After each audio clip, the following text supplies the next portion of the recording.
Bom dia, ouvintes da Rádio Teoflotone, bem-vindos a mais um programa Manual de Vida. E hoje nós vamos falar sobre culpa, aprendendo a administrar o sentimento de culpa. Quero começar o programa de hoje com uma metáfora, a carga. Conta-se uma fábula sobre um homem que caminhava vacilante pela estrada, levando uma pedra em uma das mãos e um tijolo na outra. Nas costas carregava um saco de terra. Em volta do peito trazia vinhas penduradas. Sobre a cabeça equilibrava uma abóbora pesada. Pelo caminho encontrou um transeunte que lhe perguntou: "Cansado viajante, por que carrega essa pedra tão grande?" "É estranho", respondeu o viajante, "mas eu nunca tinha realmente notado que a carregava." Então ele jogou a pedra fora e se sentiu muito melhor. Em seguida, veio outro transeunte que lhe perguntou: "Diga-me, cansado viajante, por que carrega essa abóbora tão pesada?" "Estou contente que me tenha feito essa pergunta", disse o viajante, "porque eu não tinha percebido o que estava fazendo comigo mesmo." Então ele jogou a abóbora fora e continuou seu caminho com passos muito mais leves. Um por um, os transeuntes foram avisando a respeito de suas desnecessárias cargas, e ele foi abandonando uma a uma. Por fim, tornou-se um homem livre e caminhou como tal. Qual era, na verdade, o problema dele? A pedra e a abóbora? Não, era a falta de consciência da existência delas. Uma vez que as viu como cargas desnecessárias, livrou-se delas bem depressa e já não se sentia mais tão cansado. Esse é o problema de muitas pessoas. Elas estão carregando cargas sem perceber. Não é de se estranhar que estejam tão cansadas. Temos que prestar atenção às cargas que roubam nossas forças e energia. Pensamentos negativos, culpa, falta de perdão, mágoa, ciúmes, sentimentos de ódio, vingança, autopiedade e outros. Bom, vamos continuar agora, gente, falando aí sobre a culpa. Aliviando a consciência pesada, aliviando a culpa. Até que se prove o contrário, ainda não inventaram uma maquininha que nos faça voltar no tempo e agir de maneira diferente para remediar determinada situação, para aliviar a culpa que nos atormenta. E se naquele dia eu tivesse agido diferente? E se tivesse ido por outro caminho? E se dissesse aquela palavra que tanto queria dizer? E se dissesse aquilo que queria dizer naquele momento? Se eu fizesse o pedido que queria fazer? Se eu não tivesse deixado o medo me impedir de fazer aquilo que precisava? Ou se não tivesse sido tão teimoso?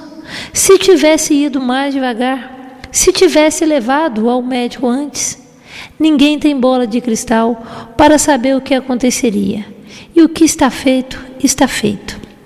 A verdade é que revolver o passado é uma de nossas vãs artimanhas para tentarmos nos livrar deste fardo que carregamos nas nossas costas, a culpa. Ela nos faz perder o sono, traz dor no peito, nó na garganta, martela dia e noite em nossa cabeça. Graças a seu poder devastador, costuma ser utilizada frequentemente e com sucesso como principal instrumento de quem gosta de fazer chantagem emocional. É amiga e vizinha de outra tinhosa, a vergonha. A culpa se senta como urubu nos ombros de todos nós. Todos, ninguém está livre de sentir culpa. Ela é inerente à nossa vida. É lógico que há quem se sinta mais ou menos culpado. E também há jeitos de lidar com esse sentimento. Se não podemos viver sem culpa, também não precisamos fazer com que ela seja corrosiva, muito menos que sirva de álibi para remexermos aquilo que já foi feito. O pulo do gato é que a culpa pode sim ser um poderoso instrumento de transformação e conhecimento, e até mesmo se converter em um substantivo bastante construtivo, a responsabilidade, por exemplo. Antes de insultar a culpa, seria melhor apresentá-la a você. Quem seria o culpado por ela, afinal? De onde vem essa sensação que tanto nos apoquenta? A culpa é um sentimento que parte de alguém que transgrediu ou acha que transgrediu alguma norma, seja ela social, seja legal moral, ética ou religiosa. É a violação de alguma regra que pode ou não ter causado dano a alguém. Somente por sentirmos culpa é que aceitamos as regras impostas pela cultura. A culpa acaba estabelecendo limites e possibilita o convívio. E regras existem em todas as sociedades, desde que o mundo é mundo, concordemos ou não com elas. Nós introjetamos valores da cultura em que estamos inseridos. Cada vez que saímos desses registros, aparece a culpa, afirmam os psicólogos. Isso porque o sentimento de culpa vai além da transgressão. Ele é também, no fundo, um desejo de perfeição. Cada dia mais precisamos fazer escolhas e admitir que podemos ter errado em uma dessas escolhas. E admitir que podemos ter errado em uma dessas escolhas pode ser muito doloroso. Optar entre ir por este ou aquele caminho realmente angustia. Contudo, pode ser uma excelente oportunidade para o exercício do auto-perdão, aquele que nos força a um entendimento, a compreensão de nós mesmos. Se tomamos uma atitude, foi porque acreditamos que era melhor a ser feito naquele momento. Agimos de acordo com os instrumentos que tínhamos para agir. A dificuldade de se auto-perdoar faz com que uma das culpas mais frequentes seja o ressentimento por coisas que não foram realizadas na hora e no momento exato que deveriam ser realizadas. A dor do filho que não demonstrou amor pelos seus pais antes de morrerem. A mãe que decidiu deixar de passar mais tempo com as crianças para aceitar um novo cargo no trabalho. O jovem que gastou toda a sua mesada em jogos de videogame em vez de comprar livros. Essas são culpas modernas, culpas recorrentes nos dias de hoje. O que leva a crer que quanto mais complexa fica a nossa sociedade, mais culpados nós ficamos. Até o século XIX, por exemplo, a culpa estava ligada diretamente ao pecado e ao temor a Deus. Não que isso fosse fácil, mas era possível, ao menor sinal de falha, se confessar ao padre ou rezar. Com as revoluções de valores e de comportamento do século XX, a coisa mudou de figura. O homem contemporâneo se tornou e continua se tornando cada vez mais livre para fazer o que bem entende. Isso aumentou significativamente suas possibilidades de escolha e, claro, de culpa. O sentimento de culpa pode ser, no fundo, um desejo demasiado humano de perfeição. Doentes de culpa. A culpa não é em si necessariamente uma doença, mas pode desencadear algumas enfermidades sim. Há pessoas que tendem a se sentir culpadas o tempo todo. Alguém que experimenta culpa exacerbada pode fazer com que ela vire uma neurose. Normalmente é o tipo que se sente inseguro, tem dificuldade de tomar iniciativas, até por medo de errar. Nunca aceita elogios, não consegue ser homenageado, aquele que ninguém consegue encontrar um presente para dar no dia do aniversário. Não tira férias, trabalha demais, está sempre angustiado, tem baixa autoestima, nunca acredita em si mesmo. Como é de se esperar, a vida sexual de um culpado é obviamente difícil. Em casos extremos, um atormentado pela culpa isola-se dos amigos e da família e, no limite, pode até tentar o suicídio. Com tudo isso, não é de se estranhar que possam aparecer somatizações.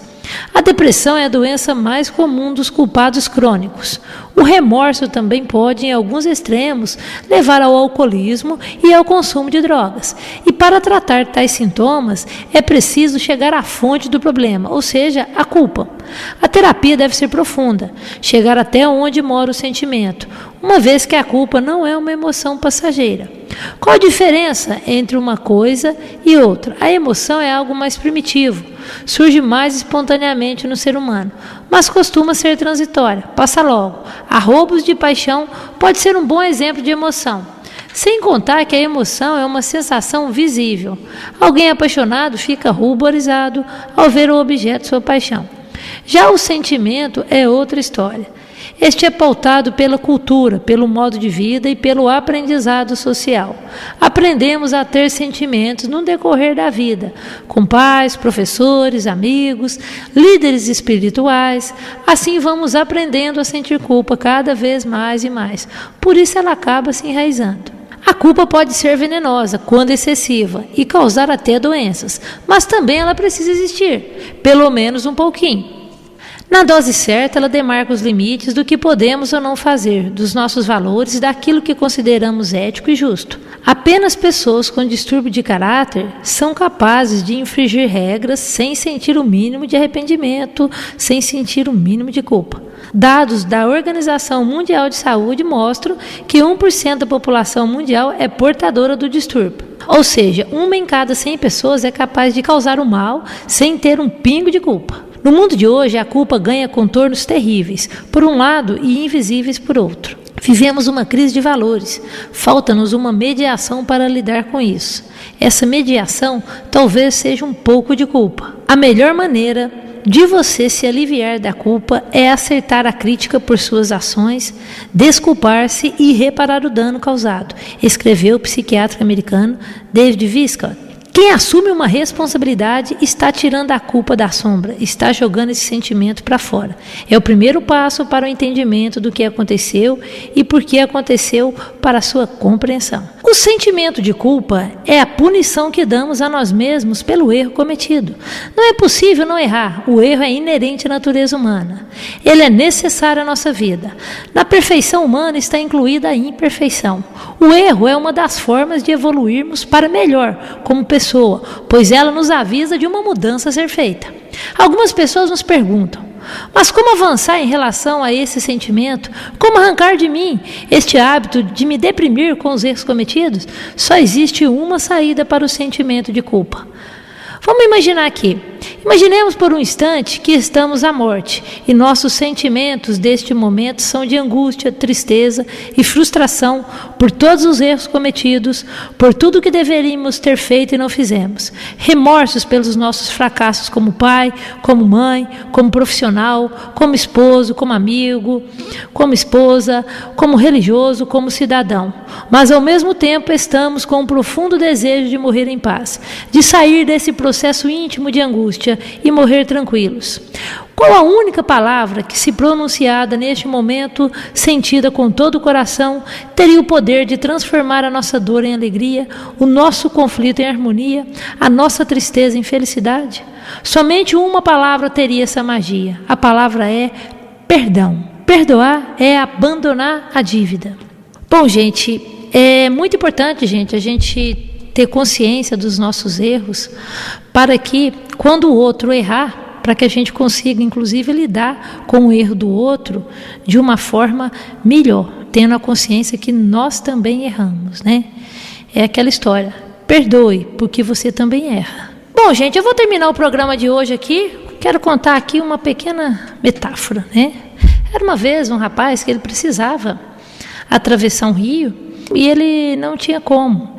E aí ele teve a ideia de construir uma canoa. Ele construiu uma canoa e atravessou o rio. Só que aí, em vez de ele deixar a canoa na margem do rio, ele botou ela nas costas e continuou.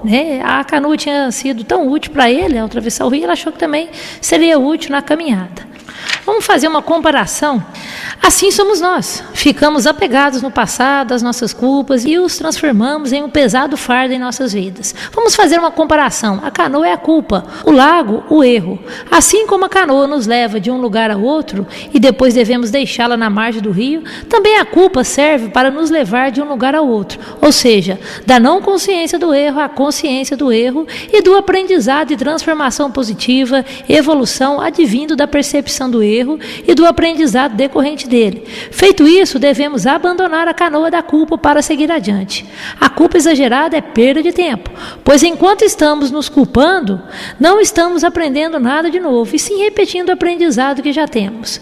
Quem nunca errou, que atire a primeira pedra. Já que o erro é inevitável, então aprenda com ele e evolua, melhore como pessoa. Para isso, pergunte-se: o que eu aprendo com meu erro, com minha falha? Em que pessoa eu devo me transformar para que esse erro eu não cometa mais?